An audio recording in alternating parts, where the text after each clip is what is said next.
What if I told you that someone in the federal government could erase you? Not arrest you, not charge you, not convict you, just erase you. Your Social Security, gone. Your Medicare, canceled. Your bank account, frozen. Your credit, destroyed. No trial, no hearing, no warning, no appeal. And what if I told you that erasing you didn't require a court order, a judge's signature, or even a reason? Just access to one database and a date typed next to your name. You'd probably say, that can't be real. That's not how America works. Today I'm going to show you that it is real, that it has already been used, that there was a documented plan to use it on 2.7 million people, and that the people who were supposed to stop it had already been removed. The plan is real, folks.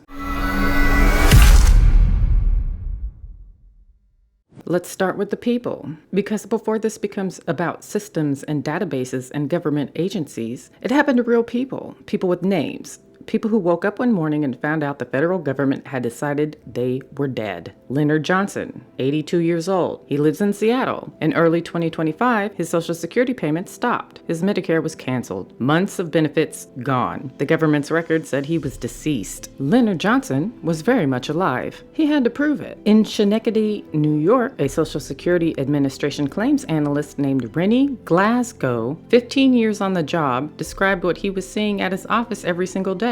People walking in off the street, holding their driver's license, standing at the counter, saying the same thing over and over. I'm not dead. I'm alive. Glasgow said the DOGE employees had gone inside the SSA's system and they killed people off. About 4 million people. They marked them as dead. But they're not sure if those people were supposed to be marked as dead. So they are sending us an email saying, if these people come into the office with their identification, you can reinstate them. Think about that. They marked 4 million people as dead, then waited to see who showed up to complain. And this matters because the offices where people could show up to complain, dozens have been closed or are closing. The phone lines being shut down. The workforce that would process reinstatements cut by 7,000 positions. The remedy was being removed at the same time as the error was being created. The reason this should be concerning to you is because what happened to Leonard Johnson could happen to you. Now let me tell you about the specific system at the center of this story. It's called the Death Master File. The Social Security Administration maintains its database as a record of people with Social Security numbers whose deaths have been reported to the federal government. It sounds like a reasonable administrative tool, doesn't it? When someone dies, benefits should stop. That's what it was built for. But here is what being placed on the Death Master File actually means in practice. Your Social Security benefits stop. Your Medicare stops. And because the Death Master File is shared with private sector institutions like banks, credit agencies, insurance companies, pension administrators, your financial life stops too. All of it triggered automatically. All of it the moment a date appears next to your name. No notification, no hearing, no appeals process. And reversing it, you have to physically appear at an SSA office with identification to prove you are alive. An SSA office that may no longer exist near you. Staffed by people who may no longer work there. Reachable by a phone line that may be disconnected. This is not a theoretical vulnerability. This is the system as it currently exists. And the system was handed with no meaningful oversight to people with a documented history of moving fast and not checking their work. Now that in itself is troubling. But here is where the story goes from troubling to something else entirely. On June 5th, 2026, the Washington Post published a whistleblower disclosure from Jeremiah Schofield, a man who spent 25 years as a senior executive at the Social Security Administration, helping lead the agency's technology modernization. Schofield was in the room. He filed a 49-page disclosure with the Senate Finance Committee and the Senate Permanent Subcommittee on Investigations. And what he describes is not bureaucratic error. It is not carelessness. It is not an accident. It's a full-on plan.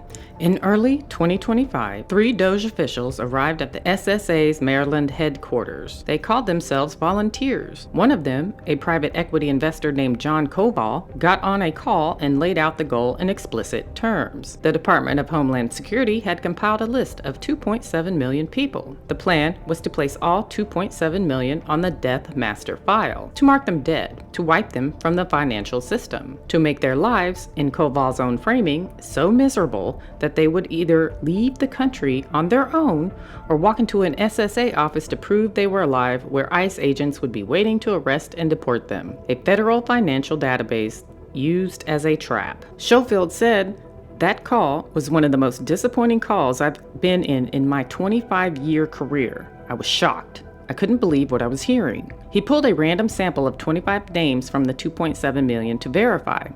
Every single person was alive. The group included U.S. citizens, green card holders, teenagers, elderly people, a widow receiving survivor benefits. He refused to implement the plan. The SSA's own attorney warned it likely violated federal law. The acting commissioner, when told about the legal concerns, reportedly rebranded the Death Master file, trading the label death for ineligible. His reasoning: death is a state of ineligibility. Schofield's attorney, Deborah Katz, put it plainly: "No one is safe from this type of weaponization of our Social Security data.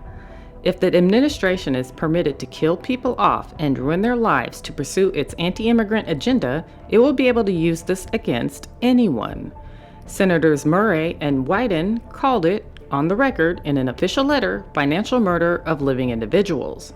Senator Elizabeth Warren called it an illegal attempt by DOGE to weaponize Social Security. Senator Padilla wrote, "It should frighten every American that SSA could make the unilateral decision to ruin their financial lives without even a chance to appeal." This is not commentary.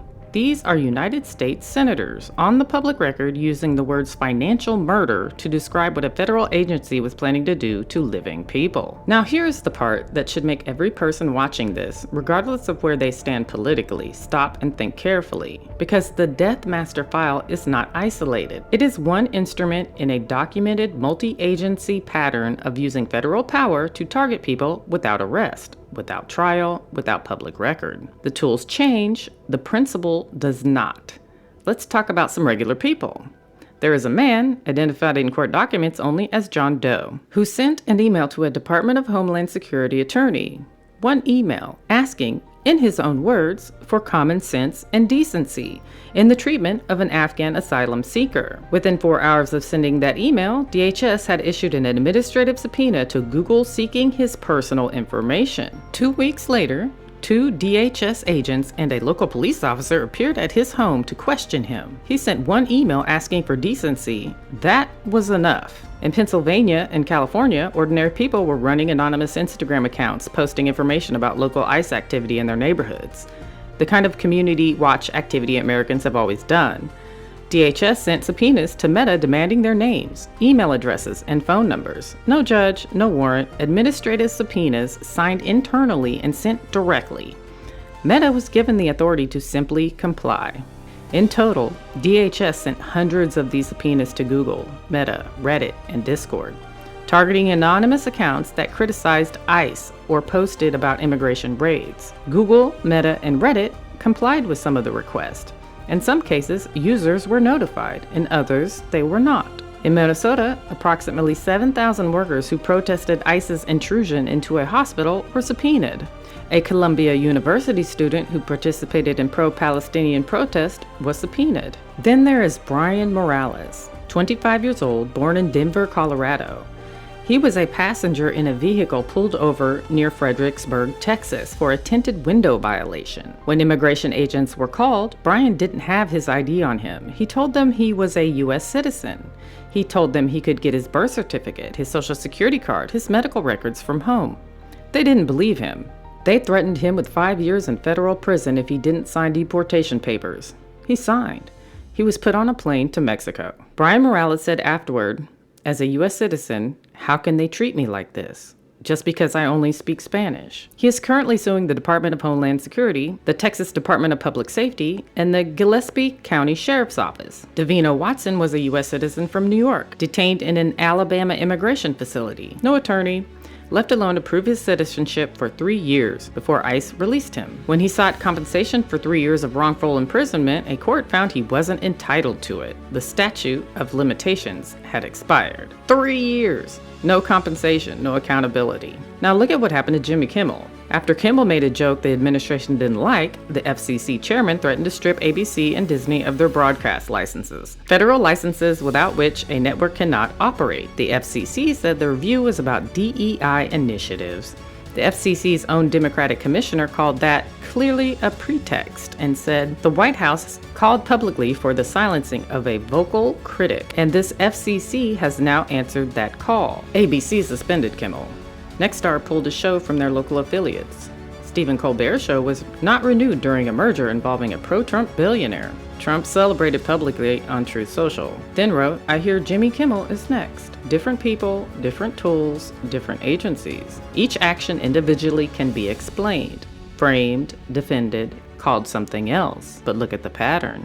In every case, no arrest required, no charge required, no trial, no conviction, no public record of who was targeted or why, just the lever and the willingness to pull it. Now here is where I want to slow down a bit, because there is a question that should be the center of this entire conversation, and it is almost never asked. The justification for everything we've just discussed, for DOGE's access to SSA data, for the death master file manipulation, for the mass fraud claims, was fraud prevention. Elon Musk claimed Social Security was the biggest Ponzi scheme in American history. Trump told Congress there were people over the age of 300 receiving Social Security benefits. The administration claimed millions of dead people were collecting payments that should have stopped. Let's take that claim seriously for a moment. Let's assume it's true. If millions of people are fraudulently collecting federal benefits in the names of deceased relatives, this is identity fraud. This is federal benefits fraud. This is potentially organized crime operating at a scale that would be the largest federal fraud case in American history. So, where are the prosecutions? If the fraud is real, where are the indictments? Where are the press conferences? Where are the named defendants? Where are the FBI task forces? Where are the case numbers? When the government found widespread fraud in Medicare and Medicaid, they built a dedicated joint task force. Annual announcements, named defendants, prison sentences, public records. When fraud was found in the COVID PPP loans, a specific enforcement team, thousands of cases, named defendants, prison sentences, public records. Real fraud enforcement produces prosecutions.